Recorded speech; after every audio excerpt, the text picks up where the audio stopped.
Be advised, we have a visuals at grid Papa uniform 259er, 119er. I don't know we're onto them. Break. Hitman 10-3, this is Hitman 2. What's the status? Over. 10-3, stand by. Glide, this is Team Bravo. Request permission to attempt to snatch at grid Papa uniform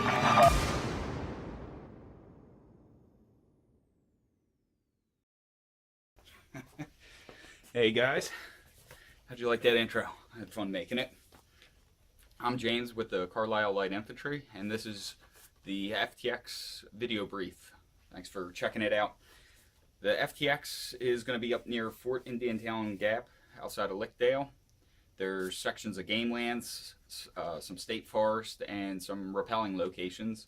We're going to be doing some ruck marching, some rappelling, and some basic wilderness training. We're also going to do another refresher and another furthering of the survival skills. So here we go.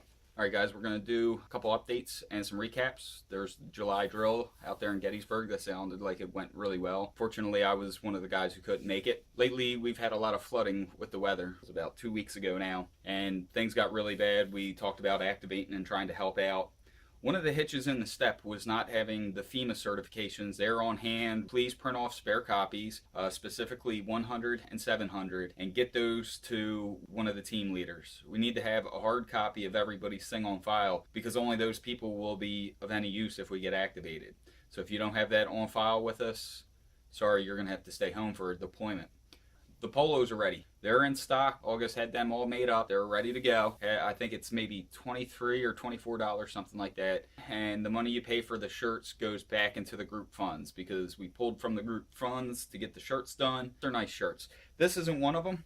This is one of the screen printed ones. All you need is any blank t-shirt. A blank tan one, a blank green one, a nice polo like this. You can actually see I printed over the polo horse. We can put these on anything, and they're more expendable.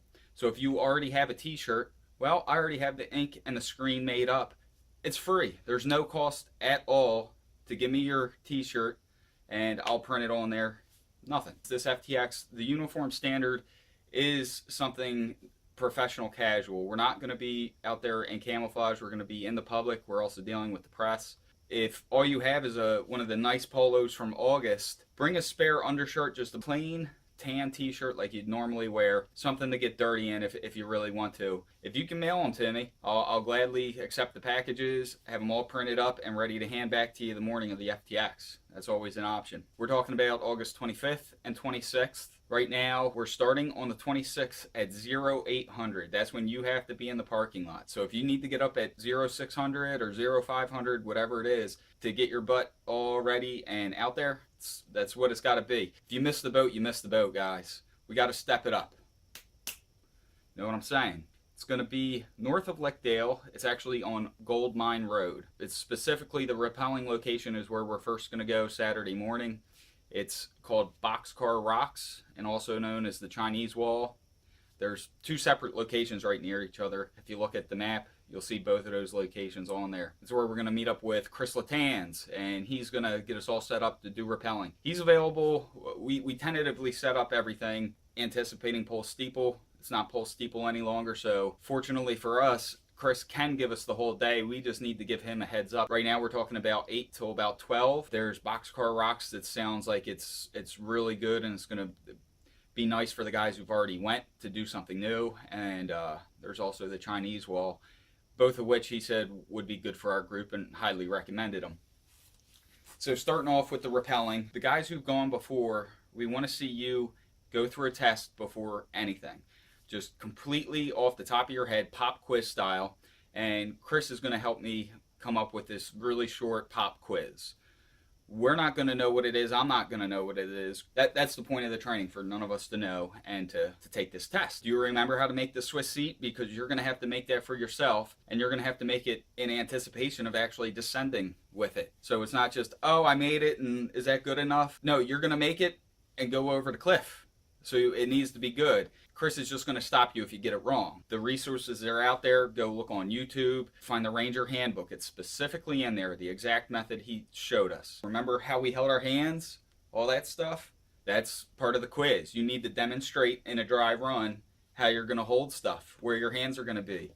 those sorts of things. How to actually hook the static line into your carabiner. Is it on the right side, the bottom side, the top side, the left side? You need to remember that stuff. Maybe practice it with a tiny carabiner and some string in the house. It's something you can dry practice at home the same way we dry fire. Knots. Do you remember bowline, overhand, some of the simple ones out there? Do you know how to anchor off to a point and tie yourself off? Do you remember on belay, belay on, rappelling, all that stuff? Well, the final lesson plan, of course, is up to the instructor, Chris, and he'll decide whether we'll do the pop quiz first and then teach the new guys the whole ropes from scratch, as well as the experienced guys, give them one last refresher. One last aspect is the experienced guys who've done it before with Chris, and if Chris can fit this into his lesson plan, is learning how to send down gear and also how to descent with gear on, and dealing with the extra weight, and when it's possible, when it's safe, when you do want to do it, when you don't want to do it, and if we're able to. That's the idea with the rappelling. The ruck march, we're talking about 15 to 5 miles. There's a max load. We have a scale that we're going to bring with. It's a nice little digital scale. Get ready to get weighed in. Okay, because the max weight per pack should be 60 pounds. The max.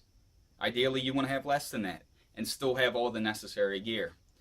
So, not pointing fingers, not naming names, but in the May hike, we had guys that came with very little that was on the required gear list and a whole lot of stuff that was on the optional gear list. We're counting on each other to have certain things and pieces of gear. If somebody went down and we were relying on you and you don't have any of the required gear, well, now there's 2 dead fish in the water. Map reading, basic map reading, some basic land nav skills. Get a hold of a copy of the map from your team leaders. If anybody is qualified with thoroughly understanding UTM, minutes, degrees, seconds, and minute, degree, decimals, and the different types of grid systems, if they have an understanding of Photoshop or some other photo editing program, that they can do overlays and turn some of the maps that we get, such as the one you'll see for this AT, into a UTM map for easier grid plotting. We're looking for somebody to do that. If I got to teach somebody, let me know if you're interested. It's wilderness living. We're going to be looking at picking suitable campsites, making sure that they follow the 5 W's. You guys have gotten that video in the past. If you don't have that, let your teammate know, or your team leader, and they have a copy or a link. They can dig it up for you. We're going to be looking for water sources. Make sure you have a filter, some kind of water purification procedure before we go. You will have to clean water. Field expedient food prep, which means have stuff that's easy to prepare, quick to go, and doesn't take a lot of effort. Breakfast, second breakfast, lunch, second lunch, dinner, and maybe a second dinner. Granola, oatmeal, mac and cheese, something that's quick to go in 15 minutes. Fires. Bring your bow drill set or some other friction fire set if you desire. If you feel you've already proven that, now's your chance to make a field crafted friction fire set. Do it out there. Find the pieces while we're on the ruck march. When we establish a campsite, it's your time to train. The other part is to learn how to make Dakota fire pits. Dakota fire pits come with some basic gear, and what you don't have, talk to your teammates and your team leader, and they'll try to coordinate among their team. There are a couple items that not everybody needs to bring. Not everybody has to have a 2-man tent. Those are items, along with maybe a hatchet or machete or water filters. They can be split up among 3 or 4 people. 2 people can team up in one tent and they each carry half of the tent. It makes their pack lighter. 1 water filter per 3-man. That same 3-man team might have some Chloroflock or some water purification tablets. That way they can cover a couple bases. If you don't have it, don't sweat it. Make sure everybody's aware of it, however. Water. Make sure when you arrive Saturday morning that you have 3 liters of water on you. There will be a water check. If you have a 100-ounce Camelback, that's 3 liters. Make sure it is filled to the top. Don't drink out of it on your way there. Have some water bottles in the car because you're going to want some spare water at the end of the FTX as well, ready for you. Come with your water topped off. During exercises and during training, if you fall below 1 liter, you need to stop, need to start filtering water. Get water from somebody that has more than that. You want to maintain 1 liter of water on you at all times, and also stay hydrated. So don't starve yourself of water just to maintain that standard, but you should always have that 1 liter with you. Fires need to be small. We can't have large fires. We can't have many of them. We might be in game lands, we might be in forest lands. Using open fire is frowned upon. They like to see camp stoves, small little compact suckers. If you have one, feel free to bring it. It's going to be more expedient for on-the-go meals. It's a little bit cleaner, less of a mess than a whole fire pit. We're also going to have to look at what Smokey says on the board. Moderate, high, low, whatever the chance of fire, wildfire is, whatever fire.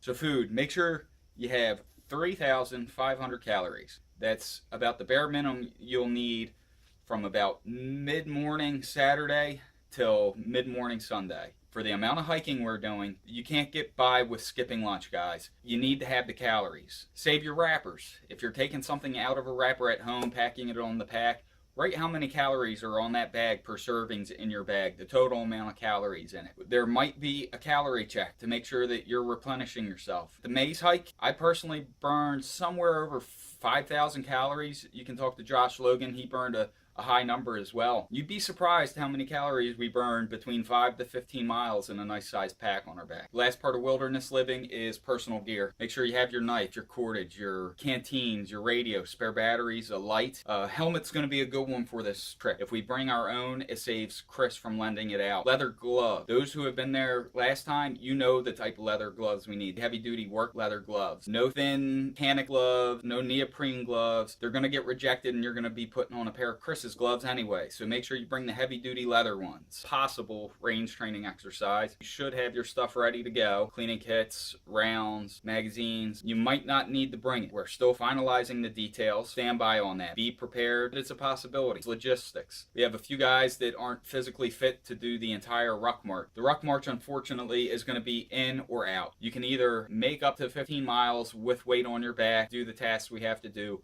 or you can't. If you can't, that doesn't mean stay at home. We want you to come out. We need to build our support system. We don't have a very strong one. Everybody wants to go play Hollywood, and we can't all do it all the time. Talking about having a manned vehicle at the parking locations, possibly running a repeater system, or being a base operations ready to deploy in case of an emergency. That's part of the support operations that we're talking about.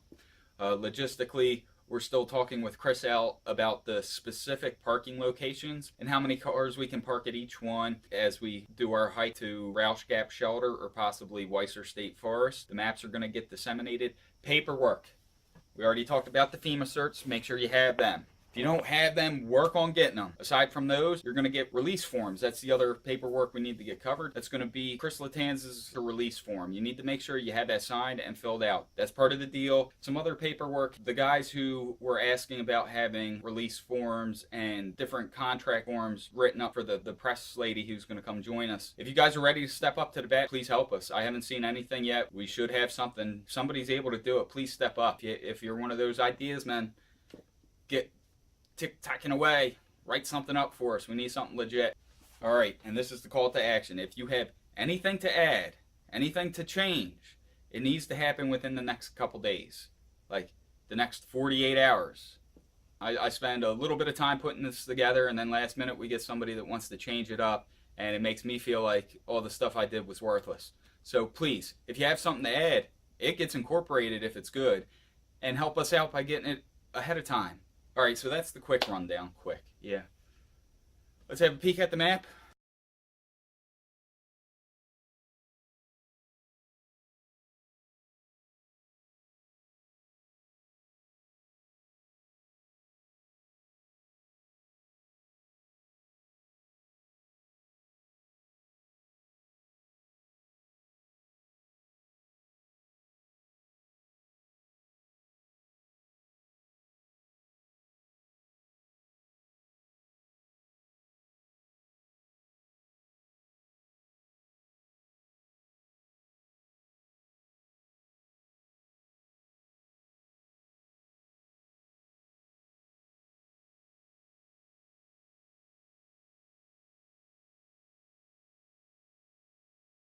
We'll call it quits after that.